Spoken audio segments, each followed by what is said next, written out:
Dengan kekuatan luar biasa namun pikiran yang polos, ia disangka sebagai mata-mata sekte sesat oleh tunangannya, dan dikurung dalam penjara, disiksa selama beberapa hari. Akhirnya, ia terpaksa melompat dari tebing setinggi 100 meter untuk mencari harapan hidup.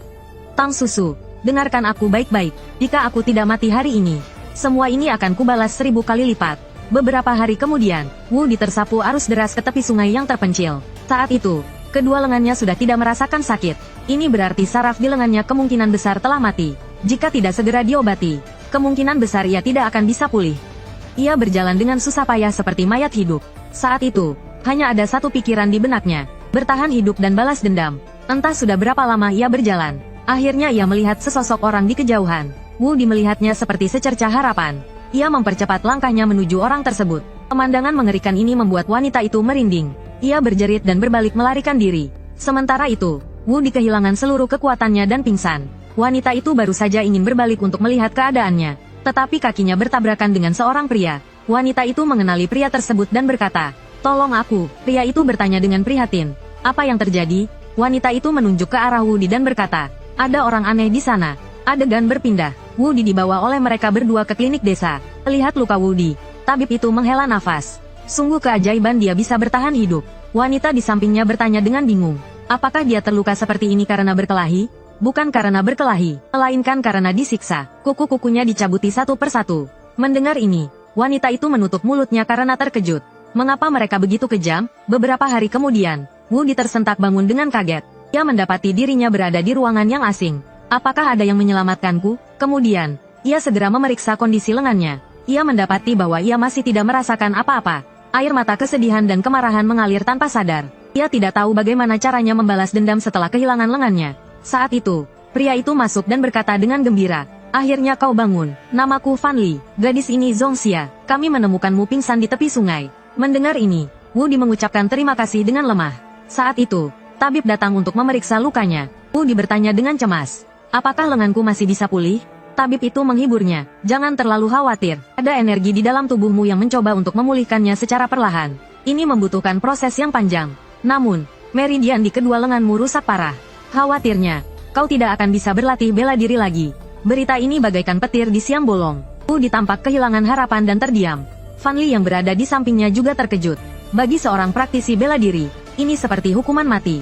6 bulan berlalu dengan cepat. Kesehatan Wu Di sudah pulih, kecuali lengannya. Saat ini, ia bahkan tidak bisa melakukan gerakan sederhana seperti mengepalkan tangan.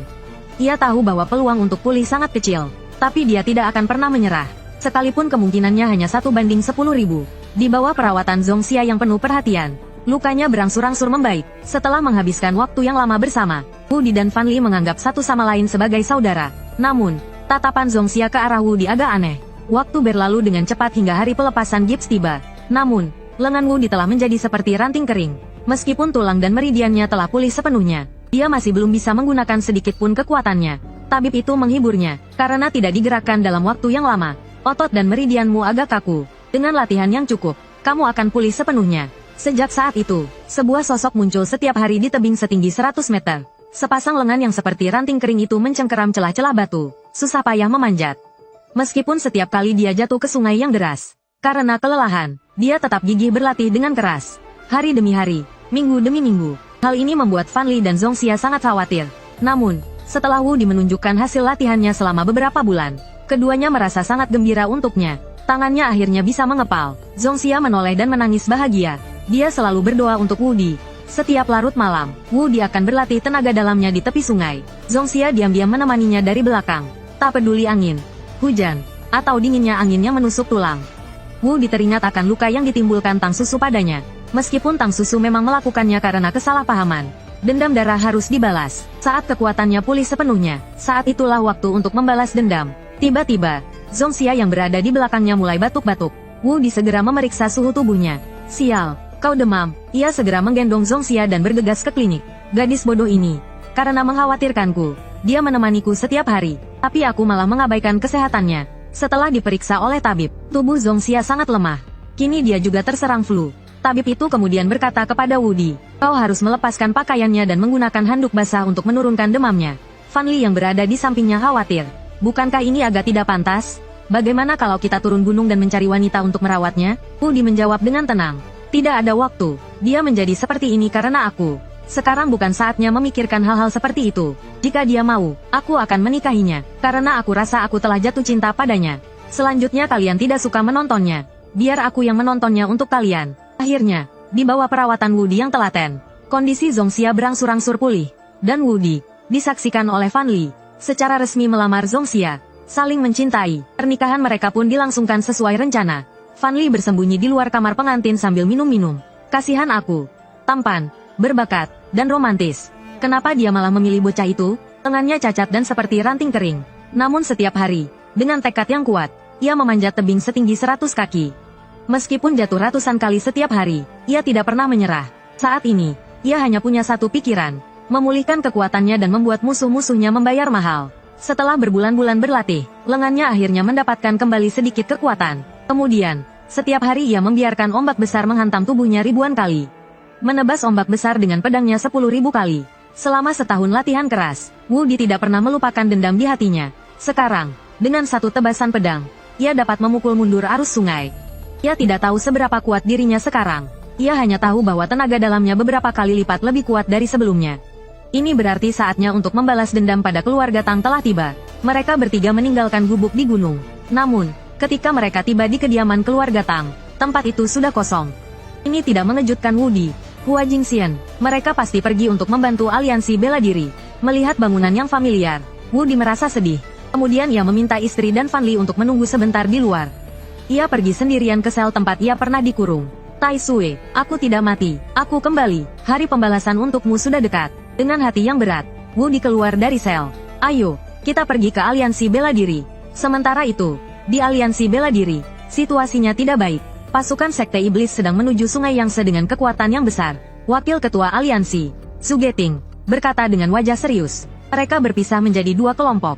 Satu kelompok akan tiba di Wudang dalam 2 hari. Kelompok lainnya akan menyerang Huasan dalam 4 hari. Tetapi pasukan kita yang terkumpul tidak cukup untuk mempertahankan kedua tempat itu secara bersamaan. Kita harus mengorbankan Wudang atau Huasan. Mengumpulkan kekuatan kita adalah satu-satunya cara untuk menang. Dan jika Huasan jatuh, Shaolin di Songsan akan menerima pukulan berat. Kita hanya bisa mengorbankan satu untuk menyelamatkan yang lain. Kumpulkan semua pasukan ke Huasan. Di kuil Shaolin, biksu tua itu mewariskan seluruh kekuatan hidupnya kepada Mumu. Ini adalah jalan pewarisan setiap generasi pelindung. Perang ini harus dihadapi dengan segenap kekuatan untuk melawan invasi Sekte Iblis. Adegan berganti, Tang Ji dan timnya sedang mengumpulkan tumbuhan obat di gunung. Tanpa diduga, mereka diserang oleh pembunuh dari Istana Batian. Untuk melindungi 3 petani pengumpul tumbuhan, ia memilih untuk melempar senjatanya dan menyerah. Saat si pembunuh hendak menangkap mereka, tiba-tiba sebuah panah kayu melesat menembus dadanya. Ketika Tang Ji melihat siapa yang datang, ia sangat terkejut. Kau belum mati? Dengan tatapan dingin, Woody berkata, lama tidak bertemu. Melihat itu, orang-orang Istana Batian berteriak marah. Serang, bunuh dia. Woody menarik tali busurnya. Beberapa panah tak terlihat melesat. Seketika menembus tubuh beberapa orang. Jurus yang familiar itu membuat semua orang terkejut. Kau, pemanah hantu, kau belum mati. Tanpa basa-basi, Woody kembali menarik tali busurnya. Namun, Fan Li tiba-tiba menghentikannya. Cukup, mereka sudah kehilangan semangat juang. Mendengar itu, semua orang menghela nafas lega. Tiba-tiba, rekan Tang Ji menyerang mereka. Aku tidak bilang akan melepaskan kalian. Dan serangan ini sekali lagi ditangkis oleh Fan Li. Mereka berasal dari Istana Batian yang jahat. Biarkan aku membunuh mereka. Dengan wajah muram, Fan Li berkata dengan dingin. Istana Batian hanyalah tempat yang mengagungkan kekuatan. Hanya karena tidak sesuai dengan standarmu, kau mendefinisikan mereka sebagai kekerasan dan kejahatan. Kebetulan aku juga berasal dari Istana Batian. Kau seharusnya membunuhku dulu. Kalau begitu, bagus. Aku akan dengan senang hati membunuhmu lebih dulu. Fan Li menyerang dengan sangat cepat. Dengan satu pukulan, dia langsung menjatuhkannya. Inikah yang kau sebut keadilan? Lalu, pedang tajam di tangannya perlahan terhunus. Saat itu, Woody berkata, cukup, hentikan, Fan. Mendengar itu, Fan Li menyimpan pedangnya dan berkata dengan tenang, pertikaian antara Istana Batian dan Aliansi Bela Diri adalah karena kedua belah pihak menempuh jalan yang berbeda.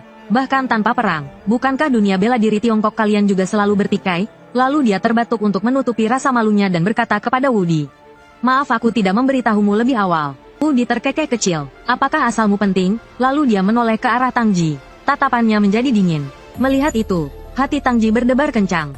Hutang harus dibayar. Dia menundukkan kepalanya dan berkata dengan patuh, kuharap kau tidak menyakiti yang lain. Duak, kaki Woody yang besar mendarat tepat di wajahnya. Tubuh Tang Ji terpental seperti bola. Tidakkah kau merasa jijik mengatakan hal-hal itu? Beri aku satu alasan untuk tidak membunuh mereka. Tang Ji memuntahkan darah dari mulutnya. Mereka tidak akan menyakitimu. Wu Di mencibir. Bukankah Tai Sui juga tidak mengancammu? Tapi kalian tetap membunuhnya. Mereka masih punya keluarga dan anak-anak. Kumohon, lepaskan mereka. Tatapan Wu Di sangat dingin. Jika kau bisa tetap sadar sampai aku berhenti, aku bisa mengabulkan permintaanmu. Tapi jika kau pingsan di tengah jalan, mereka semua akan mati. 2. Satu pukulan keras menghantam. Dia melampiaskan amarahnya dengan pukulan demi pukulan. Rasa sakit yang pernah diberikan Tang Ji kepadanya dan Tai Sui, hari ini akan dibalasnya 2 kali lipat. Hanya terdengar suara pukulan dan cipratan darah di tempat kejadian. Adegan ini membuat semua orang merinding ketakutan. Niat membunuh di mata Wu Di masih sedingin es. Lalu dia mengambil tongkat kayu yang keras. Dengan seringai dingin, dia memukulkan tongkat itu ke bahu Tang Ji. Dulu kedua tulang lenganku dipatahkan. Dan hari ini aku akan menghancurkan setiap inci tulangmu. Bayangan tongkat jatuh seperti hujan di tubuh Tang Ji. Suara tulang patah yang mengerikan terus terdengar. Adegan ini membuat Zongxia yang berada di sampingnya gemetar ketakutan. Meskipun dia sangat memahami perasaan Wu Di, penampilan Wu Di saat ini membuatnya takut. Tang Ji terbaring di tanah seperti anjing mati. Tapi Wu Di tidak berniat berhenti di situ. Dia perlahan menghunus pedangnya. Saat itu, seorang murid sekte Huasan menasihati, cukup menghajarnya sampai begini. Aura pembunuh Wu Di terpancar keluar. Seketika membuat lawan bicaranya ketakutan dan menarik kembali kata-katanya. Tenang saja, ku tidak akan membunuhnya. Dia mencabut semua kuku-kuku dan menaburkan garam di lukanya. Kurasa dia juga harus merasakannya. Mendengar itu, pupil mata lawannya menyusut tajam. Apa yang sebenarnya telah dilakukan keluarga Tang padanya? Tepat saat Wu Di hendak bergerak, tiba-tiba Zongxia memeluknya dari belakang. Kumohon berhentilah. Fu, penampilanmu seperti ini sangat menakutkan. Aku khawatir kau akan kehilangan kendali karena dendam. Mendengar itu, aura pembunuh Wu Di perlahan menghilang. Sambil memeluk Zongxia, dia menghiburnya dengan lembut. Tenang saja, Xin, tidak apa-apa. Lalu dia menatap Tang Ji dengan dingin. Pergi, jangan pernah muncul di hadapanku lagi. Tang Ji dengan lemah mengucapkan terima kasih. Sekarang seluruh tulangnya patah. Meskipun dia bisa bertahan hidup, dia akan menjadi cacat. Mungkin membiarkannya hidup lebih menyakitkan daripada membunuhnya. Saat itu, Fan Li mendekat dan berkata dengan lembut. Sepertinya kita harus berpisah sekarang. Kau akan pergi ke Gunung Hua. Aku orang Istana Batian. Mengikutimu akan merepotkan. Setelah kau selesai, aku akan menyusul kalian. Setelah itu, dia pergi bersama para pembunuh. Berita tentang Wu Di yang melumpuhkan Tang Ji dengan cepat menyebar. Mengetahui pemanah hantu masih hidup, orang-orang Istana Batian menjadi serius. Orang-orang yang pernah berhadapan dengan Wu Di memiliki satu pemikiran, yaitu lari begitu bertemu dengannya. Ketika Namong Hui mendengar berita ini, dia sangat gembira. Air mata kebahagiaan mengalir tanpa sadar. Namong Jin khawatir, dia melumpuhkan Tang Ji. Entah apa yang akan terjadi selanjutnya. Tatapan Namong Hui menjadi sangat tegas. Tang Ji memang pantas mati. Jika keluarga Tang berani menyentuh Wu Di lagi, aku tidak akan tinggal diam.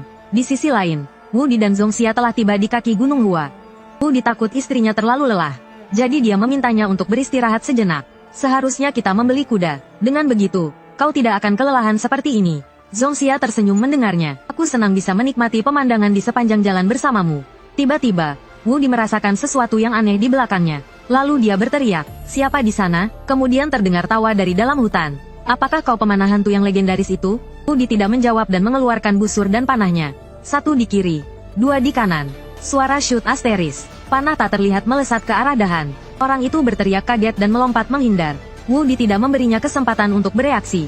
Panah tak terlihat lainnya melesat. Orang itu baru saja mendarat dan terkejut lagi. Ini aku Huang Yu. Lalu dia cepat-cepat merunduk untuk menghindari serangan itu. Tanpa diduga, panah Wu Di bisa berbelok, berbalik dan menyerangnya lagi. Huang Yu dikejar-kejar. Akhirnya dia bersembunyi di balik pohon untuk menghindari bahaya. Dia mengintip dari balik pohon dengan marah. Dasar kau, sengaja ya? Melihat itu, Wu Di tertawa terbahak-bahak. Siapa suruh kau bercanda seperti itu? Dari jarak 100 meter saja sudah tercium bau alkohol dari tubuhmu. Saat itu, Huang Fuzang dan Guo Jingmin juga keluar. Keempatnya berpelukan sambil menangis haru.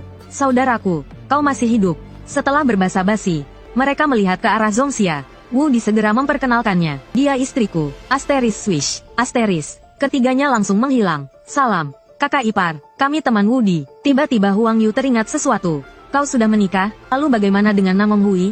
Asteris plak. Asteris. Guo Jingmin langsung menutup mulut Huang Yu. Kau ini, kenapa membahas yang sensitif? Setelah bercanda, mereka berjalan beriringan. Huang Fuzang bertanya dengan serius. Kami sudah dengar tentang masalahmu. Apa rencanamu selanjutnya? Wu Di berkata dengan wajah muram. Hutang harus dibayar, bukan? Tang Susu harus membayar nyawa pasukan Tai Sui. Kami tidak akan menghentikanmu, meskipun balas dendammu pada keluarga Tang dibenarkan. Aliansi bela diri pasti tidak akan tinggal diam. Saat itu, mungkin kami pun terpaksa melawanmu. Wu Di menjawab dengan tenang. Kita lihat saja nanti. Bagaimanapun, aku tidak akan menyerah.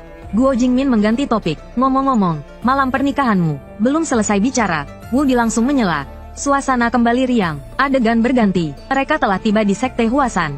Banyak kenalan berdiri di gerbang menyambut mereka. Namong Hui menatap Wu Di dengan tajam. Syukurlah, dia benar-benar kembali. Saat itu, sosok Zongxia menarik perhatiannya. Siapa wanita itu? Apa hubungannya dengan dia? Wu Di mendekatinya dan berbisik. Terima kasih, sudah menjagakan busurku. Senang bisa bertemu denganmu lagi. Sekarang busur ini harus kembali padaku. Terima kasih atas kebaikan hatimu. Setelah berbasa-basi, para petinggi duduk di ruang pertemuan. Ketua Sekte Qiang, Mo Renyong, menatap Wu Di dengan dingin. Apakah kau yang melumpuhkan Tang Ji? Benar, aku yang melakukannya. Saat itu, satu orang dari pasukan yang dibawanya tewas. Ku dengar dia dibunuh oleh Istana Batian, dan orang yang bersamamu juga mengaku dari Istana Batian. Apa penjelasanmu? Wu Di berkata tanpa ekspresi. Saat itu, dia memang mengatakan berasal dari Istana Batian. Mo Renyong berdiri tiba-tiba dan membentak. Kenapa kau bersama orang dari Istana Batian? Apa hubunganmu dengan mereka? Wajah Wu Di semakin muram. Kau siapa? Aku ketua Sekte Qiang. Orang yang mati itu muridku. Dia saudara angkatku. Jadi, kau juga orang Istana Batian? Tiba-tiba terdengar suara dentuman. Namong Cheng membentak Mo Renyong dengan marah. Kau pikir kau sendirian di sini? Melihat itu, Mo Renyong akhirnya menutup mulutnya. Wu Di tidak ingin mempermalukan kenalan lamanya. Dia pernah menyelamatkan nyawaku. Kami menjadi saudara. Ini tidak ada hubungannya dengan dari mana kita berasal. Tiba-tiba pintu terbuka. Tang Tianhao berjalan perlahan dengan wajah tanpa ekspresi. Wu Di berdiri untuk menyambutnya. Tuan Tang, apa kabar? Tang Tianhao menundukkan kepalanya dengan rasa bersalah. Nak, aku minta maaf padamu. Aku tidak menyangka hal seperti ini akan terjadi. Aku membawakanmu orang berdosa dari keluarga Tang. Kemudian semua orang pergi keluar ruang pertemuan. Kamilah yang bersalah padamu. Hidup dan mati mereka terserah padamu. Kepala keluarga Tang dan Tang Susu menundukkan kepala mereka dalam diam. Wu Di menatap Tang Susu dan tertawa dingin. Senang bertemu denganmu, Tang Susu. Jangan menasihati orang lain jika kau belum pernah mengalami penderitaan mereka. Tang Susu, dengarkan aku baik-baik. Semua yang kau lakukan padaku dan Tai Sui, hari ini akan kubalas 1000 kali lipat. Aku selalu menunggu saat ini. Setiap kali aku hampir menyerah dan putus asa, aku selalu teringat orang-orang yang tertawa. Sambil menggarami lukaku, bekas luka Wu Di yang mengerikan membuat semua orang bergidik. Penderitaan seperti apa yang telah dialaminya saat itu? Tiba-tiba, kepala keluarga Tang berlutut di tanah. Aku rela menyerahkan nyawaku untuk meredakan amarahmu. Kuharap kau bisa memaafkan kesalahan keluarga Tang. Melihat itu, Tang Susu segera maju. Akulah yang telah menyakitimu. Akulah yang harus menanggung semua ini. Tatapan Wu Di sangat dingin. Kau memang pantas mati. Tiba-tiba, suara istrinya terdengar dari belakang. Mereka sudah menyadari kesalahan mereka. Apakah kau benar-benar ingin membunuhnya di depan orang tuanya? Aku tidak bisa membayangkan jika terjadi pertempuran besar. Akankah aku kehilanganmu? Aku juga tidak bisa membayangkan anak kita kehilangan ayahnya sebelum lahir. Wu Di tertegun. Apa katamu? Aku hamil. Kenapa kau tidak memberitahuku lebih awal? Tiba-tiba Tang Tianhao berlutut di tanah. Aku juga bertanggung jawab atas kesalahan keluarga Tang. Ini semua salahku karena tidak mendidiknya dengan baik. Ayo pergi. Aku tidak ingin melihat mereka lagi. Wu Di awalnya ingin mengantar istrinya kembali ke gunung sebelum membuat keputusan. Tiba-tiba dia teringat perkataan Tang Susu di penjara. Cakarnya lumayan juga. Tiba-tiba dia menoleh ke arah Tang Susu. Wanita itu masih mengenakan gelang yang terbuat dari cakar Tai Sui. Gelang itu seperti palu godam yang menghantam dadanya. Kemarahan yang meluap-luap berubah menjadi tawa dingin yang menyeramkan. Bukankah kau bilang kau sudah menyadari kesalahanmu? Jika Tai Sui tahu aku mundur hanya karena beberapa kata maaf, dia akan menertawakanku. Zongxia segera berdiri di depannya. Kau sudah berjanji padaku. Dengan mata merah darah, Wu Di berkata dengan dingin. Hari ini, bahkan Dewa Langit pun tidak bisa menghentikanku. Aku bersungguh-sungguh. Aku tidak ingin kau terluka. Minggir. Kemarahan Wu Di mencapai puncaknya. Dia ingin mengunyah setiap tulang wanita itu. Aura pembunuh yang mengerikan menyebar ke segala arah. Tekanan yang kuat membuat para murid dari berbagai sekte kesulitan bernapas. Namong Cheng terkejut. Hasil terburuk telah terjadi. Saat itu, Mo Renyong berteriak. Membunuh hanya untuk seekor binatang? Keegoisanmu sungguh menggelikan. Kemudian, ia menyerang Wu Di dengan jurus pedang bintang surgawi. Wu Di tidak berniat menghindar. Binatang, seberkas cahaya pedang menyambar kepala Mo Renyong seperti kilat. Pergilah ke neraka dan tebus dosa-dosamu bersama Tai Sui. Pemimpin sekte itu tewas di tempat oleh satu tebasan Wu Di. Pemandangan ini membuat Namong Cheng gemetar. Dia membunuh pemimpin sekte. Masalah ini sudah tidak bisa diperbaiki. Meskipun 9 sekte besar sering berselisih karena kekuasaan, mereka akan bersatu jika menghadapi musuh dari luar. Sekarang, Masalah Wudi bukan hanya tentang keluarga Tang, tetapi juga melibatkan 9 sekte besar. Para murid sekte Qiang dan keluarga Tang menyerbu dengan marah. Wudi berdiri seperti dewa iblis dengan tatapan sedingin es. Kemarahan yang terpendam di hatinya meledak sepenuhnya. Saat ini, hanya ada satu pikiran di benaknya. Siapapun yang menghalangi, mati. Tang Tianhao memegang kepalanya kesakitan. Bagaimana bisa jadi begini? Wudi berdiri tegak tanpa cedera, dengan mayat para murid dari 2 sekte bergelimpangan di belakangnya. Kemudian, terdengar suara orang jatuh di belakangnya. Namong Hui berdiri dengan pedang di tangannya. Wajahnya penuh tekad. Dia adalah penyelamat keluarga Namong kami. Ku tidak bisa tinggal diam. Para tetua sekte terkejut melihatnya. Namong Cheng berkata dengan serius. Anak itu mewakili sikap keluarga Namong. Pemimpin sekte Huasan menatap Wudi dan berkata dengan tenang. Meskipun aku tidak ingin melawanmu, dalam situasi ini aku harus menghentikanmu. Guoyong berdiri di samping gurunya. Kau pernah berjasa pada kami, tapi aku tidak punya pilihan selain mengikuti perintah guru. Pemimpin sekte Kunlun juga menghunus pedangnya. Menghadapi kepungan 3 ahli, Wudi tidak gentar. Energi dalamnya yang dahsyat terus berbenturan dengan mereka, dan ia bahkan tampak sedikit lebih unggul. Pemandangan ini membuat Huangzong, pemimpin Gang Begar, kagum. Sungguh luar biasa. Ada orang yang bisa menahan serangan gabungan ketiga orang ini. Tiba-tiba, ia melesat maju. Aku tidak tahan lagi, darahku mendidih. Asteris dentang, asteris. Gada berduri itu menghantam Wudi. Wudi tetap tenang dan melompat menghindar. Saat itu juga, beberapa senjata rahasia ditembakkan dari tempat persembunyian. Wudi terkena senjata rahasia di pinggangnya. Ia mencabut senjata rahasia itu dan menyadari itu adalah cakar Tai Sui. Kemudian, ia menatap Tang Susu dengan mata merah menyala. Kau tidak sabar ingin mati, ya? Ketiga ahli itu menyadari ada yang tidak beres. Wudi sudah mengarahkan busurnya ke Tang Susu. Kepala keluarga Tang berteriak padanya, lari. Asteris Swos, asteris. Anak panah tak terlihat menghujani para murid keluarga Tang. Tang Susu melarikan diri ke belakang bersama kerumunan. Wudi melihatnya dan berteriak dengan dingin. Minggir kalian semua kalau tak ingin mati. Lalu, ia menunjuk pedangnya ke langit, melepaskan aura yang luar biasa kuat. Melihat 108 lohan maju, salah satu tetua berkata dengan marah. Lalu, ia menunjuk pedangnya ke langit, melepaskan aura yang luar biasa kuat. Melihat 108 lohan maju, salah satu tetua berkata dengan marah. Jurus pedang dewa gaib ketiga, pedang tanpa batas. Melihat 108 lohan maju, salah satu tetua berkata dengan marah. 2. Melihat 108 lohan maju, salah satu tetua berkata dengan marah. Melihat 108 lohan maju, salah satu tetua berkata dengan marah. Energi pedang yang dahsyat meledak seperti gelombang pasang yang mengamuk.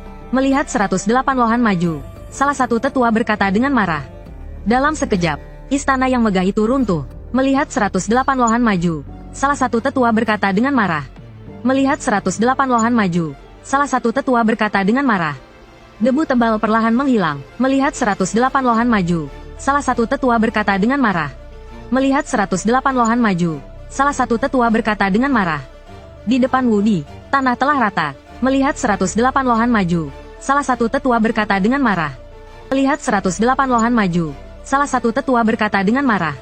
Dengan ekspresi tenang, ia berjalan menuju Tang Susu. Melihat 108 lohan maju, salah satu tetua berkata dengan marah. Melihat 108 lohan maju, salah satu tetua berkata dengan marah. Sekarang tak ada yang melindungimu. Melihat 108 lohan maju, salah satu tetua berkata dengan marah. Melihat 108 lohan maju, salah satu tetua berkata dengan marah. Wudi menginjak kaki Tang Susu hingga hancur. Melihat 108 lohan maju, salah satu tetua berkata dengan marah. Tang Susu menjerit dan jatuh ke tanah. Melihat 108 lohan maju, salah satu tetua berkata dengan marah. Lalu, tangannya, melihat 108 lohan maju, salah satu tetua berkata dengan marah. Dari jari hingga lengannya, ia remukkan inci demi inci. Melihat 108 lohan maju, salah satu tetua berkata dengan marah. Melihat 108 lohan maju, salah satu tetua berkata dengan marah. Suara tulang yang patah terus terdengar. Melihat 108 lohan maju, salah satu tetua berkata dengan marah. Rasa sakit yang luar biasa membuat Tang Susu hampir pingsan. Melihat 108 lohan maju, salah satu tetua berkata dengan marah. Melihat 108 lohan maju, salah satu tetua berkata dengan marah. Sebelum aku remukkan semua tulangmu. Melihat 108 lohan maju, salah satu tetua berkata dengan marah. Jangan mati terlalu cepat. Melihat 108 lohan maju, salah satu tetua berkata dengan marah. Jeritan memilukan terus terdengar dari mulut Tang Susu. Melihat 108 lohan maju, salah satu tetua berkata dengan marah. Kumohon, bunuh aku. Melihat 108 lohan maju, salah satu tetua berkata dengan marah. Melihat 108 lohan maju, salah satu tetua berkata dengan marah. Saat itu, kepala biara Shaolin berteriak marah. Melihat 108 lohan maju, salah satu tetua berkata dengan marah. Kau sudah membunuh begitu banyak orang. Belum puas juga, melihat 108 lohan maju. Salah satu tetua berkata dengan marah. Melihat 108 lohan maju, salah satu tetua berkata dengan marah. Shaolin tidak bisa tinggal diam lagi. Melihat 108 lohan maju, salah satu tetua berkata dengan marah. Melihat 108 lohan maju, salah satu tetua berkata dengan marah. Dengan teriakan serempak, melihat 108 lohan maju, salah satu tetua berkata dengan marah. 108 pendeta lohan melompat keluar. Melihat 108 lohan maju, salah satu tetua berkata dengan marah. Mereka membentuk formasi kipas dan perlahan mengepung Wudi. Melihat 108 lohan maju, salah satu tetua berkata dengan marah. Melihat 108 lohan maju, salah satu tetua berkata dengan marah. Melihat itu, Wudi mencibir. Melihat 108 lohan maju, salah satu tetua berkata dengan marah. Melihat 108 lohan maju, salah satu tetua berkata dengan marah. Formasi 108 lohan, ya. Melihat 108 lohan maju, salah satu tetua berkata dengan marah. Yang pernah dikalahkan Gu Yangpeng, melihat 108 lohan maju, salah satu tetua berkata dengan marah. Biar kulihat seberapa kuat kalian. Melihat 108 lohan maju, salah satu tetua berkata dengan marah. Melihat 108 lohan maju, salah satu tetua berkata dengan marah. Seberkas energi pedang yang kuat melesat keluar. Melihat 108 lohan maju, salah satu tetua berkata dengan marah. 108 lohan bergerak serempak. Melihat 108 lohan maju, salah satu tetua berkata dengan marah.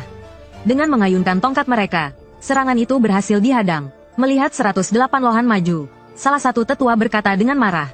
Mereka bersiaga penuh, menunggu kesempatan untuk menyerang. Melihat 108 lohan maju, salah satu tetua berkata dengan marah. Sementara itu, ketiga tetua bersembunyi di pojok, menonton. Melihat 108 lohan maju, salah satu tetua berkata dengan marah. Melihat 108 lohan maju, salah satu tetua berkata dengan marah. Cepat hentikan kepala biara, mereka bukan tandingan Wudi. Tiba-tiba, suara Tang Tianhao terdengar dari belakang Wudi. Semua ini bermula dari keluarga Tang. Biarkan aku bicara sebentar dengan Tang Susu. Lalu, ia duduk di samping Tang Susu. Susu, kakek harap kau bisa memaafkanku. Tiba-tiba, Tang Tianhao mencekik leher cucunya. Tang Susu tak sempat menjerit sebelum menghembuskan nafas terakhirnya. Setelah itu, Tang Tianhao tampak menua 10 tahun. Sambil memeluk tubuh cucunya, ia berkata dingin kepada keluarga Tang. Lihatlah, inilah akibat dari sebuah kesalahan. Semua ini karena keluarga Tang. Jangan ada yang berpikir bodoh untuk membalaskan dendam Susu. Ia tak berani menatap Wudi. Akhiri saja ini, Wudi. Kupikir kita bisa menjadi keluarga. Tapi sekarang aku bahkan tak punya keberanian untuk menghadapimu. Mendengar itu, Wudi berkata pelan. Aku tak menyalahkanmu. Akhiri saja ini. Dendam akhirnya terbalaskan. Wudi dan para tetua duduk bersama. Ia mengatakan bahwa ia akan segera pulang kampung bersama istrinya. Namun, salah satu tetua memintanya untuk tinggal sebentar lagi. Banyak murid dari berbagai perguruan yang terluka parah saat mencoba menghentikanmu. Masih banyak yang terluka dan butuh perlindungan. Kau tak perlu bertarung. Setelah mereka pulih, kau bisa pergi kapan saja. Ia adalah raja pemanah yang terkenal di dunia persilatan. Dengan keahlian memanahnya, ia pernah bertarung seimbang dengan Gu Yangpeng, pemimpin Istana Batian. Setelah itu, ia ikut mendirikan Istana Batian bersama Gu Yangpeng. Dan kakek berjanggut putih di depannya inilah raja pemanah itu. Ya, yang telah lama mengasingkan diri, kini datang ke markas Istana Batian. Ia datang hanya untuk satu tujuan, yaitu untuk bertemu dengan pemanah hantu yang legendaris. Gongting telah terobsesi dengan seni memanah sepanjang hidupnya. Ia tidak menyangka akan muncul seorang pemanah muda yang begitu hebat. Setelah pertempuran terakhir, Wudi telah tinggal di Gunung Hua selama setengah bulan. Ia memutuskan untuk berpamitan dengan biksu tua dan yang lainnya untuk kembali ke kampung halamannya. Namun, saat ia tiba di pertengahan gunung, ia melihat Fan Li dan Raja Pemanah berjalan ke arah mereka. Gu Yangpeng memegang kepalanya dan berkata dengan kesakitan, "Aku tahu Raja Pemanah pasti akan mencarimu." Fan Li menyapa Wudi dengan antusias. Raja Pemanah memberi hormat kepada Gu Yangpeng dan berkata, "Lama tidak bertemu, Ketua Sekte. Aku lega melihatmu masih hidup." Gu Yangpeng tertawa kecil dan berkata, "Jika bukan karena Wudi, aku pasti sudah mati." Raja Pemanah berkata dengan serius. Meskipun Guan Pei ambisius, dia tidak akan benar-benar membunuh gurunya sendiri. Gu Yangpeng menatap Fan Li dan berkata dengan sedih, "Apakah ayahmu benar-benar berpikir begitu?" Wudi dan yang lainnya terkejut mendengarnya. Fan Li ternyata adalah putra Guan Pei. Saat itu, Raja Pemanah memandang Wudi dan berkata dengan tenang, "Kau adalah pemanah hantu yang baru-baru ini muncul, kan? Ada urusan apa Raja Pemanah mencari saya? Saat ini, di dunia persilatan, hanya kita berdua yang terkenal dengan panahan kita. Aku penasaran seberapa kuat dirimu." Wudi tahu bahwa pertempuran ini tak terhindarkan dan berkata kepada teman-temannya, Tunggu di sini, aku akan segera kembali. Adegan berpindah. Mereka berempat tiba di tempat terbuka. Raja Pemanah memberikan sebatang anak panah kepada Woody. Ini adalah duel panahan yang sesungguhnya. Aku harap kau bisa mengeluarkan seluruh kemampuanmu. Mereka berdua membelakangi satu sama lain setelah berbicara. Raja Pemanah tersenyum pada Gu Yangpeng dan yang lainnya dan berkata, anak ini tidak bisa diremehkan. Hari ini, aku mungkin akan mempermalukan diriku di depan kalian berdua. Saat mereka berdua menarik busur dan anak panah, serangan percobaan sudah siap. Dengan suara swish, 3 anak panah dari masing-masing sisi melesat seperti kilat. Anak panah pelacak terbang di sekitar Woody seolah memiliki mata. Keduanya adalah ahli memanah. Anak panah pelacak adalah jurus paling dasar. Mereka berdua sangat mahir dengan jurus yang familiar ini. Pertama, mereka menghindar dengan gerakan tubuh, lalu melancarkan serangan balik. Mereka tahu bahwa melanjutkan serangan percobaan tidak ada gunanya. Woody berteriak dan menembakkan anak panah tak terlihat, sambil mengagumi keajaiban anak panah yang terbuat dari ki. Raja Pemanah juga menyalurkan energi dalamnya dan menembakkan anak panah. Namun, ia meremehkan kekuatan anak panah tak terlihat. Anak panahnya langsung hancur oleh anak panah Woody. Raja Pemanah terkejut melihat anak panah tak terlihat melesat ke arahnya. Ia segera melompat tinggi untuk menghindar. Sebelum ia sempat bereaksi, anak panah tak terlihat lainnya datang ke arahnya. Raja Pemanah bereaksi dengan sangat cepat, dan segera menangkis serangan itu dengan busurnya. Namun, Woody tidak berniat memberinya kesempatan untuk bernapas. Ia dengan cepat melepaskan 2 anak panah lagi. Cahaya dan bayangan beradu, menghalangi jalan keluar Raja Pemanah. Raja Pemanah mengutuk dalam hati. Sial, ia tidak punya jalan keluar selain menggunakan jurus memalukan itu. Ia kemudian berguling-guling di tanah. Jurus ini disebut gulingan keledai malas. Gu Yangpeng dan yang lainnya tercengang melihatnya. Meski jurus ini bisa menyelamatkan diri di saat genting, tapi bagi seorang ahli, ini adalah sebuah penghinaan. Raja Busur mengacungkan jempolnya ke arah Woody. Kau sungguh luar biasa. Ini pertama kalinya aku dipaksa sampai serendah ini. Woody menjawab dengan rendah hati. Senior terlalu baik. Raja Busur berkata dengan wajah serius. Kau adalah ahli yang pantas dihormati. Ku juga pernah mempelajari teknik memanah dengan ki. Tapi energi dalam yang dibutuhkan terlalu besar. Jadi, aku menghabiskan seluruh hidupku untuk menciptakan teknik memanahku sendiri. Mata Woody berbinar. Mohon senior bersedia mengajariku. Ini adalah duel teknik memanah terhebat dalam sejarah. Suara shit terdengar. Jurus pamungkas kedua pihak melesat dengan kekuatan luar biasa. 3 anak panah Raja Busur, saat mendekati Woody, berubah menjadi puluhan cahaya merah. Hal ini membuat Woody kesulitan membedakan yang asli dan palsu. Hanya 3 dari cahaya panah ini yang nyata. Memikirkan hal itu, Woody menutup matanya.